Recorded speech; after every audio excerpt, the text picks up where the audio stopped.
Hello students, welcome back to Dronacharya Academy. Myself is Kunal Pandey and today's topic is oscillations. ठीक है, so oscillations के कुछ MCQ करेंगे and meanwhile मैं आपको अंदर से फॉर्मूला भी बताता रहूँगा जैसे हम लोग करते आ रहे हैं. So let's start with MCQ number 1. Yes, इसमें ऐसा दिया हुआ है, a particle executes SHM on x axis. ठीक है, एक्स एक्सिस पे SHM हो रहा है. The force acting on it is given by, उसके ऊपर फोर्स कितना लगेगा ये हमको फाइंड करना है. Okay, so we know the formula of force is, जो भी फोर्स लगता है that is restoring force. Okay, तो F is proportional to displacement. Okay, and force is always in the opposite direction of displacement. therefore F is equal to minus KX होता है, where K is called a constant which is called force constant of the spring. force constant. Okay, अब देखो यहाँ पे A एक अलग से constant दिया हुआ है. ठीक है, A सब के अंदर है, ऐसा नहीं कि भाई पहले ऑप्शन में ही है, सब ऑप्शंस में A दिया हुआ है.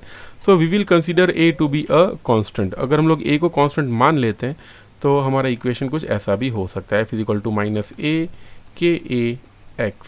सो our answer will be option A.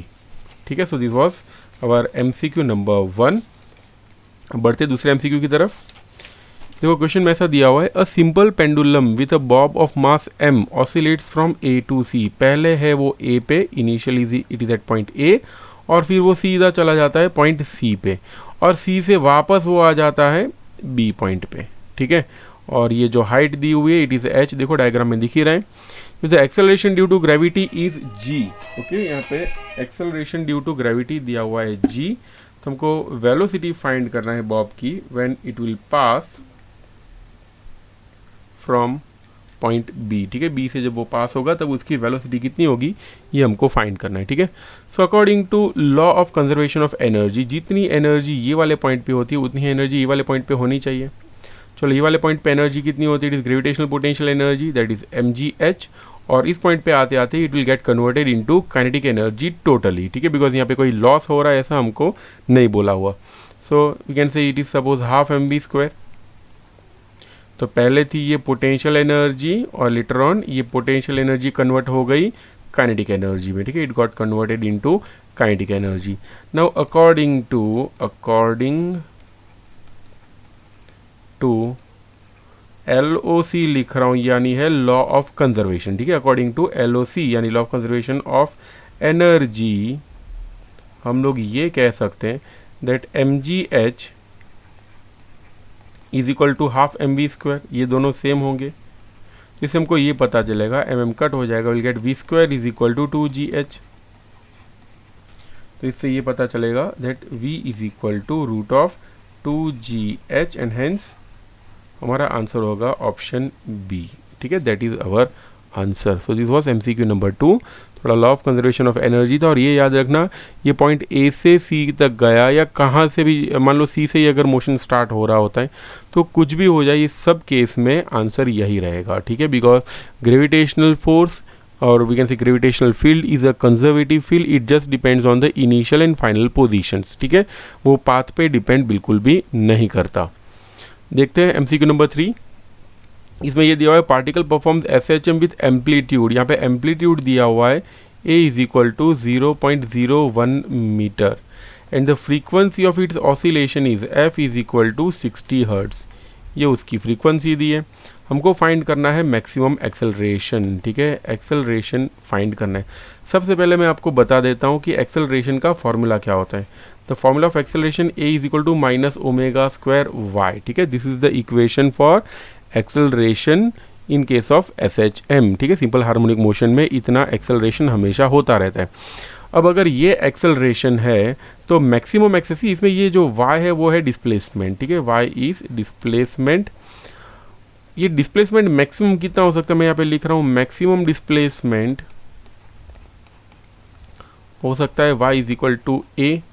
तो देयरफॉर एक्सेलरेशन का इक्वेशन हो जाएगा minus ω²A. Okay, this is the acceleration, we can say this actually the maximum acceleration. तो मैं यहाँ पे लिखूंगा A max. तो A max is equal to minus ω²A. अब अगर मैं A की जगह ये रख देता हूँ, और ओमेगा भी हमको पता है क्या होता है, ओमेगा यानी 2πf होता है, वी कैन राइट 2πf का स्क्वायर इंटू A.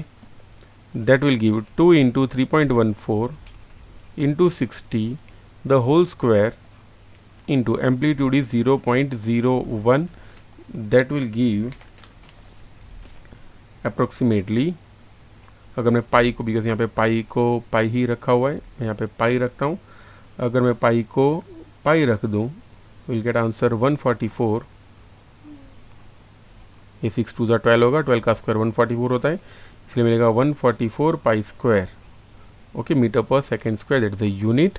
तो अपना आंसर होगा 144 पाई स्क्वायर मीटर पर second square, okay, this is our answer.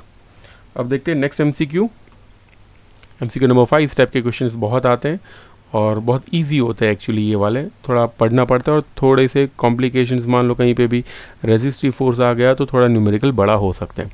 देखते हैं ये वाले केस में क्या है। A mass 2 kg is put on a flat pan, देखो यहाँ पे एक पेन दिख रहा है, उसके ऊपर हम लोगों ने मास m रखा हुआ है और ये जो पेन है वो फिक्स्ड है एक स्प्रिंग के साथ, okay, it is attached to a vertical spring fixed on the ground as a shown in figure.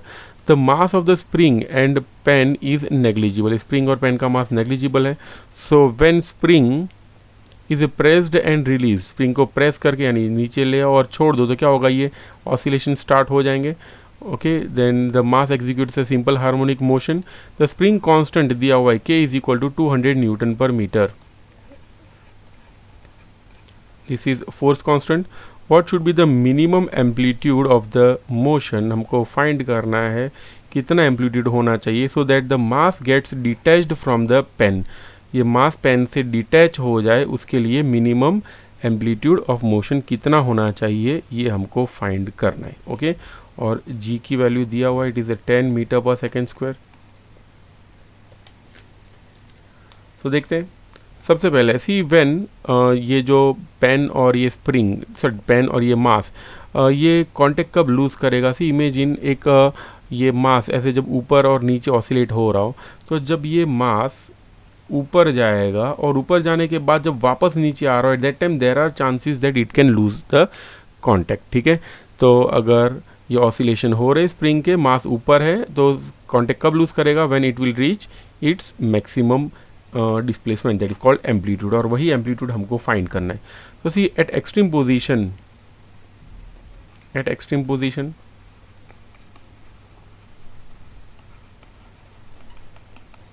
Acceleration maximum होता है, और मैक्सिमम एक्सेलरेशन कितना होता है वो मैंने आपको बता दिया है, ठीक है। ये रहा, देखो this is the maximum acceleration, ये रहा a max is equal to minus omega square a. तो यहाँ पे भी मैं लिखूंगा ओमेगा स्क्वायर ए, मैं मैक्सिमम लिख रहा हूँ इसलिए मैं पॉजिटिव लिखूंगा। Omega square A is equal to, नीचे की तरफ एक्सेलरेशन ड्यू टू ग्रेविटी कितना होता है, इट इज जी, तो omega square A is equal to g लिख सकते हैं। तो ए की वैल्यू क्या होगी, it will be g by omega square. अगर जी बाय ओमेगा स्क्वायर करते हैं तो भाई ओमेगा हमको नहीं दिया हुआ, बट ये रिलेशन पता होना चाहिए that omega square is equal to K by M.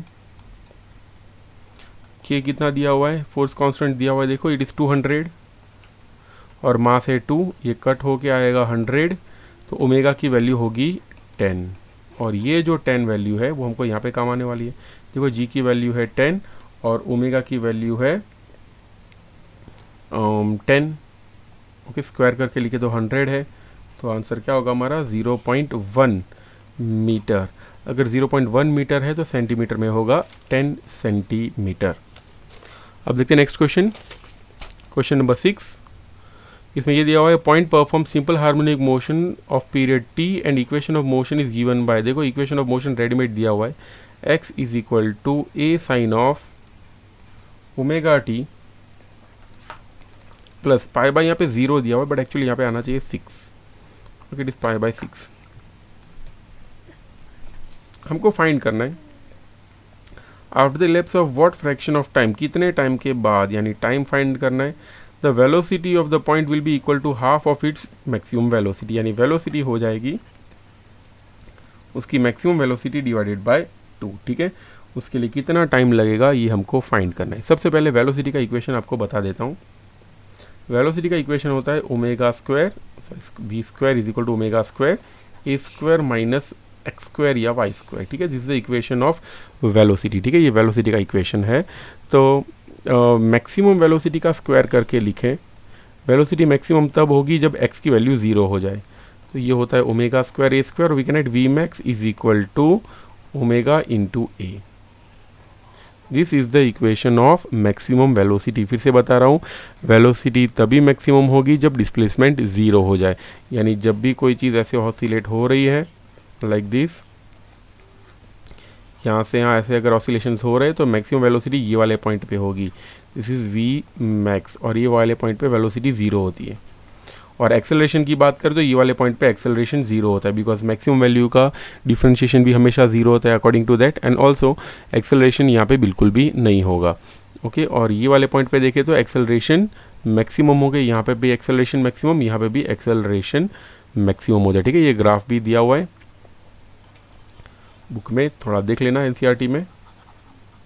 Yes, तो मैक्सिमम वेलोसिटी का फॉर्मूला है omega into A.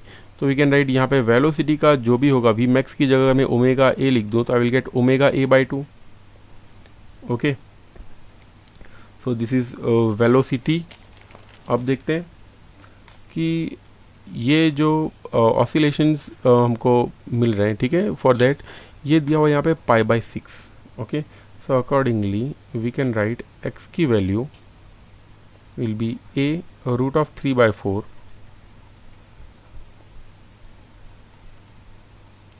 will be equal to a sin of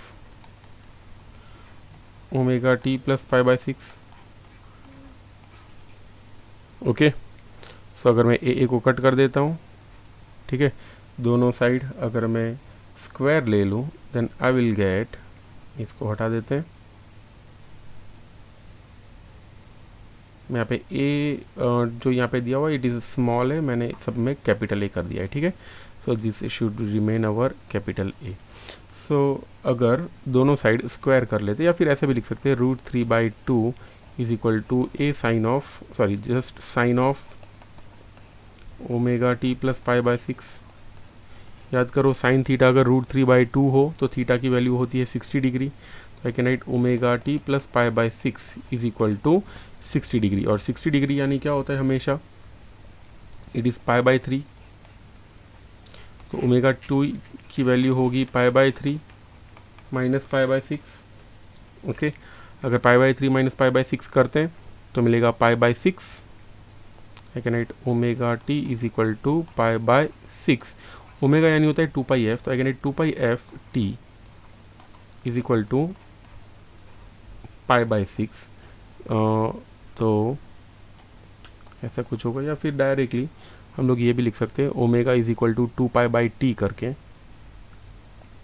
omega is 2 pi by capital t into small t is equal to pi by 6। ये पाई पाई यहाँ पे cut हो जाएगा तो small T की वैल्यू हो जाएगी capital T by 12, that is our answer. तो यहाँ पे स्मॉल टी होगा कैपिटल टी बाई 12, ठीक है। So this is how will get our answer, ठीक है। चलो आगे बढ़ते हैं। हाँ, ये बता देता हूँ कि जब velocity v max divided by 2 हो तब पोजीशन क्या होती है वो याद रखना, that position will be x is equal to root 3 by 4, ठीक है। ये कैसे आता है, अगर समझ में नहीं आ रहा है तो वेट करो, मैं बता देता हूँ। अगर समझ में आ गया तो you can go 10 seconds ahead. मैं ये बताता हूँ अभी कि ये वी मैक्स बाई 2 हो तो x is equal to root 3 by 4 कैसे आता है। तो सी वो कुछ ऐसे आएगा,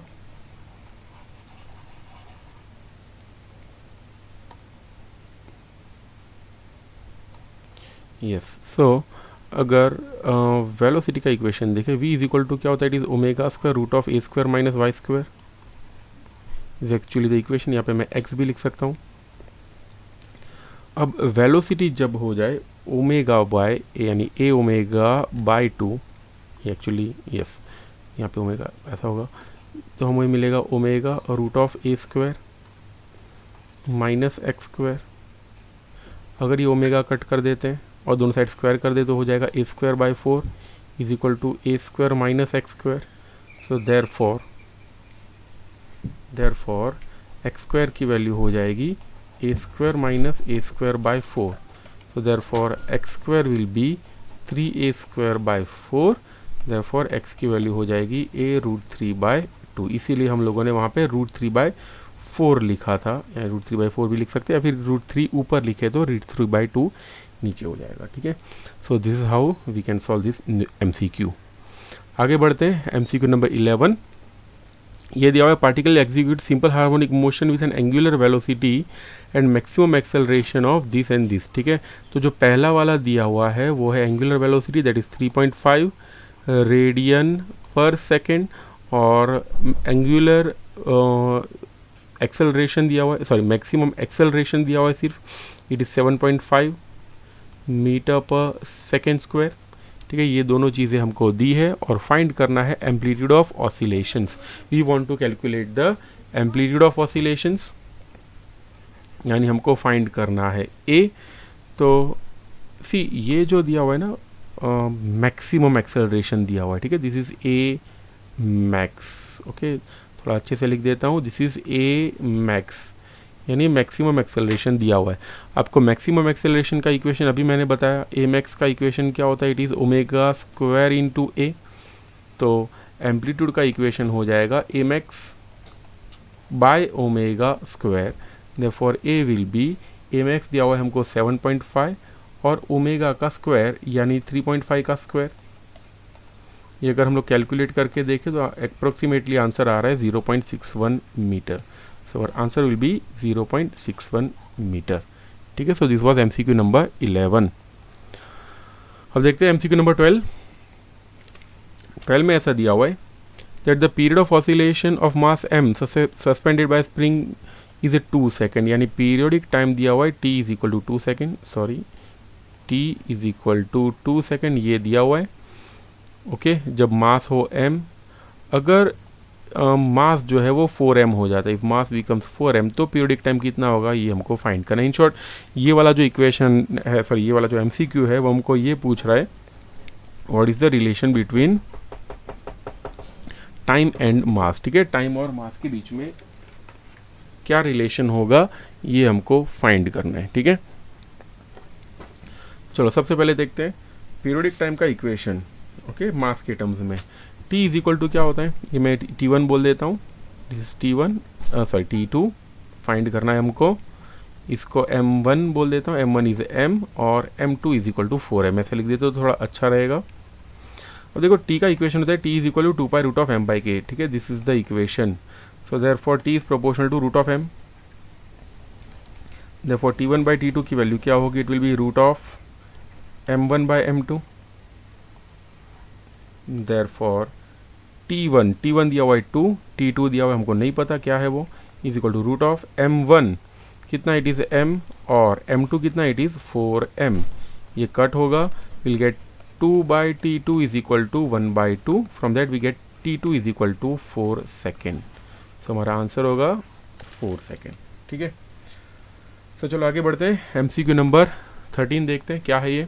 which of the following represents a simple harmonic motion, ठीक है। सिंपल हार्मोनिक मोशन कौन सा है चारों में से, ये हमको पूछा हुआ है।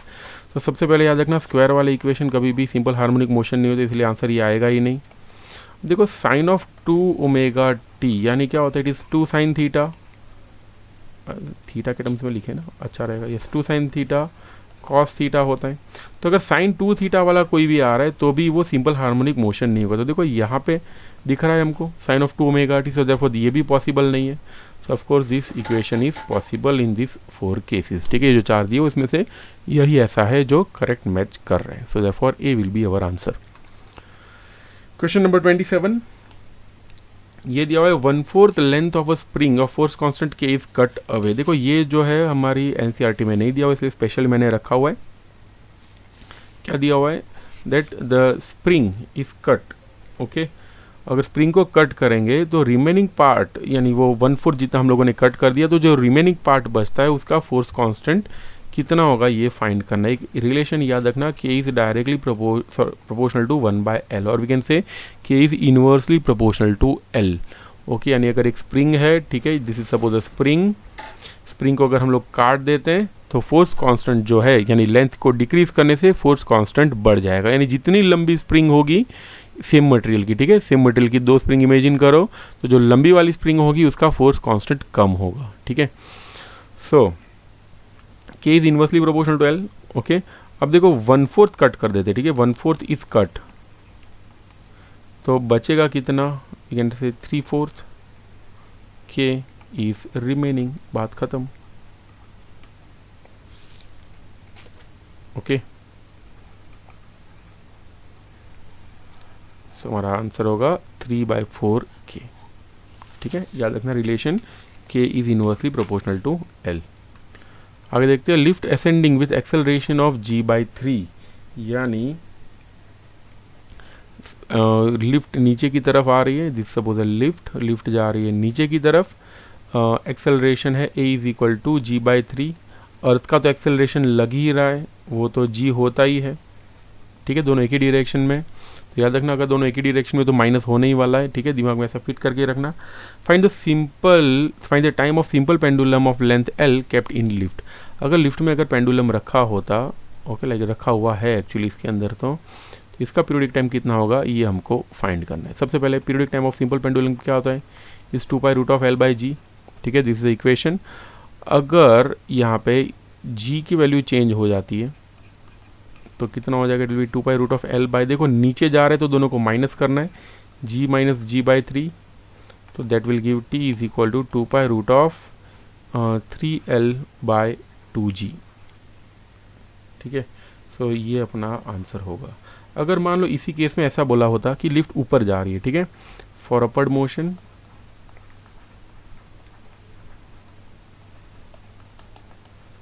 अगर ये ऊपर की तरफ जा रही होती तो इक्वेशन ऐसा होता 2π√L/g plus g/3, therefore t is equal to हो जाएगा 2π√3L/4g, ठीक है, ये इक्वेशन ऐसा हो जाता।